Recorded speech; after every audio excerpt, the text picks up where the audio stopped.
After hopping around more than 20 countries in the last couple of years, I thought it was about time to share the good, the bad, and the downright surprising things I found along the way. But instead of cramming in every single place, I'm diving deep into the 8 countries where I spend the most of time. This isn't your typical travel guide, this is the real unfiltered version, from the hidden gems that stole my heart to the "are you serious" moments I didn't see coming. Hey, if you're new here, my name is Valeria, spelled with a double I, a full-time care engineer turned freelancer, here to share my exciting journey about being a digital nomad freelancer who has recently moved to London. So glad to meet you here. Whether you're planning your next trip or just curious about life across the globe, stick around, it's going to get interesting. Let's dive into it. Alright, I have a long list of 22 countries that I've visited over the past 2.5 years.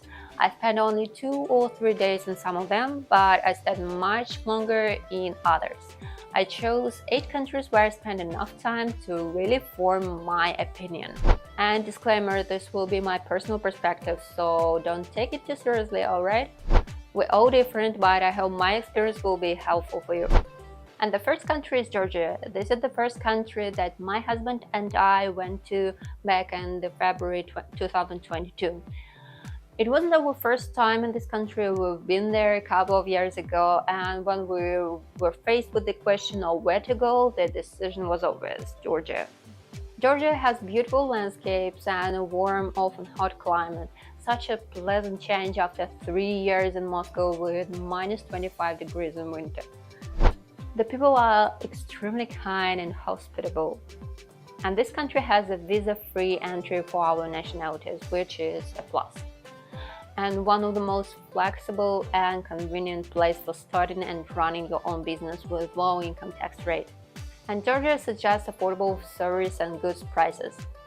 As for the disadvantages, Georgia has a limited selection of imported products, mostly local or Turkish goods.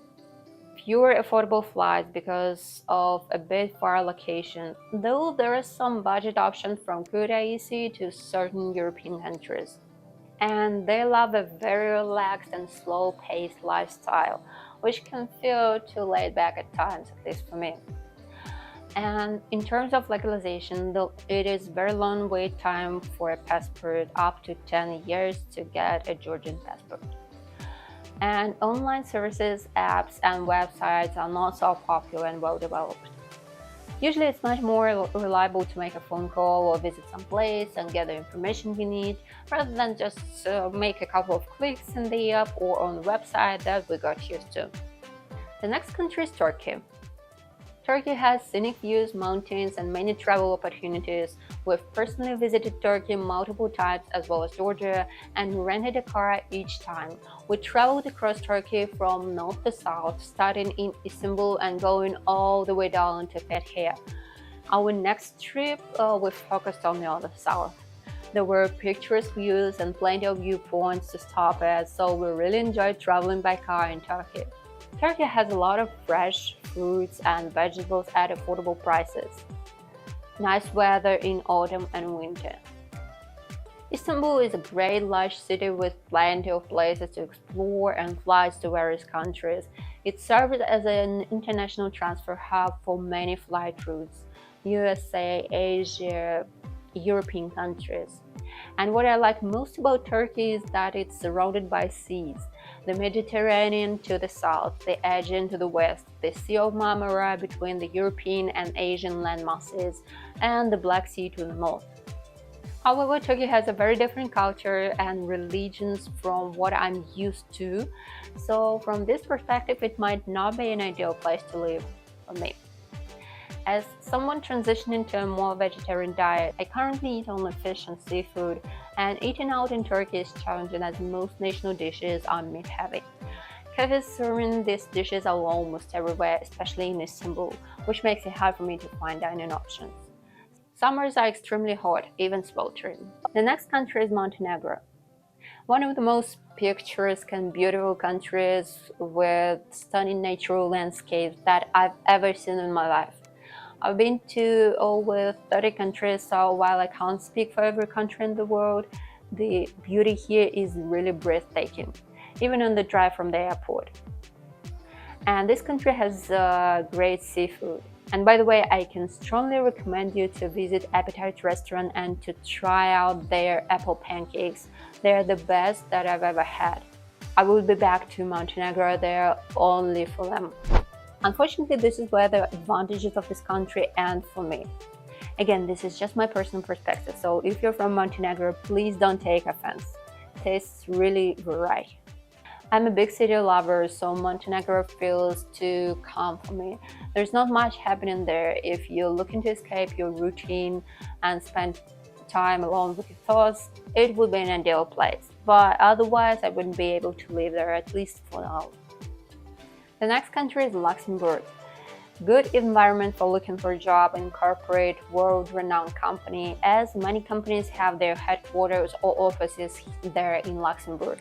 What is more, it is a well-developed European country, moderate climate without sweltering hot weather and too cold winters. It's really mild. I like it. As for the advantages, once again, there is not so much happening there in terms of events, museums, or life outside of work. It's too calm for my taste. It's also a very expensive country, and I feel like I could afford the same lifestyle in more vibrant and active European countries. The next recently visited country is Sri Lanka.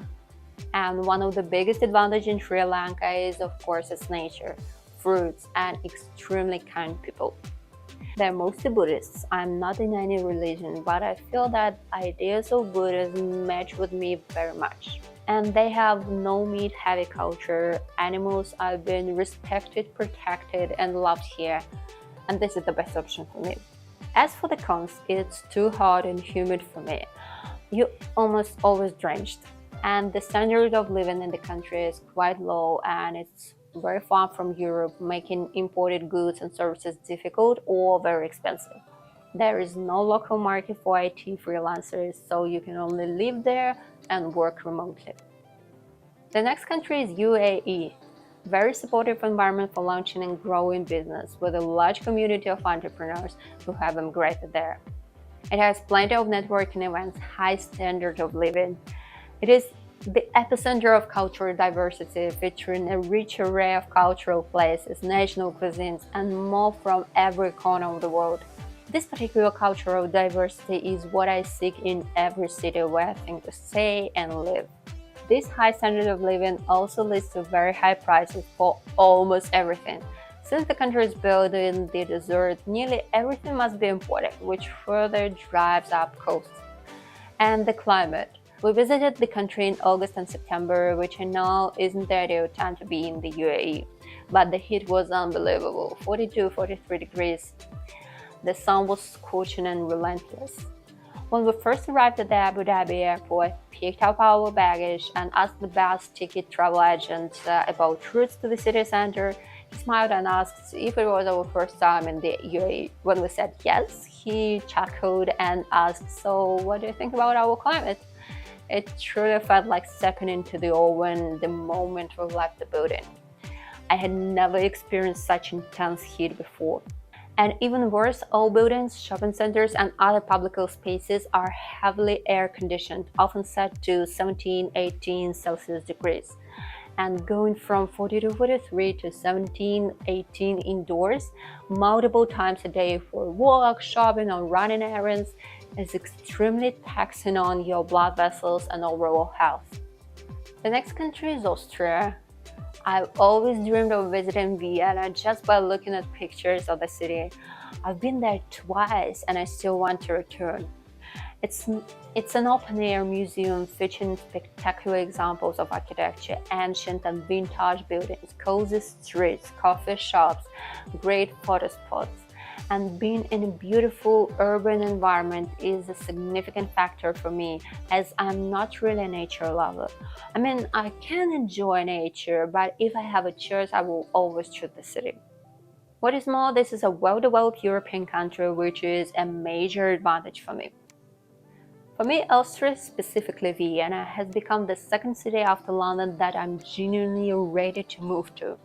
The only issue is the German language, which I would of course learn if I move there, but I don't feel it's my favorite language. My heart belongs to English. Perhaps this is simply due to the many hours I spent learning English. But anyway, I didn't find such good visa types and immigration schemes that I found in the UK. And finally, we come to the UK, the country I ultimately moved to, my top priority at least for this period of my life, and the mindset I currently have. I emphasize this temporary perspective because I know how quickly my decisions can change, so I don't hold on to any views or attitudes for longer than a couple of months because I know myself. The first and foremost advantage of living in the UK for me is the English language. English has been the activity I've spent the most hours on in my life. I don't think there is any other activity which I devoted more hours, effort, or motivation than to learning English. What is more, London is a large city with the exact diversity of cultures, national cuisines, and events that I mentioned before. Additionally, for me, it's not as overcrowded as New York, for example, because buildings look good and they are well proportioned. The next advantage might come as a surprise to some of you, but I really like the climate here in England, especially when compared to autumn and winter in Moscow, when it's always dark and cloudy with no sunshine or sunbeams. Here in London, there are so many sun days. What's even better is that today is November 4th and it's 15 degrees outside, while in Moscow it's 0 degrees with rain and snow. In winter, temperatures in Moscow can drop to 20-30 degrees below zero, which is incredibly cold.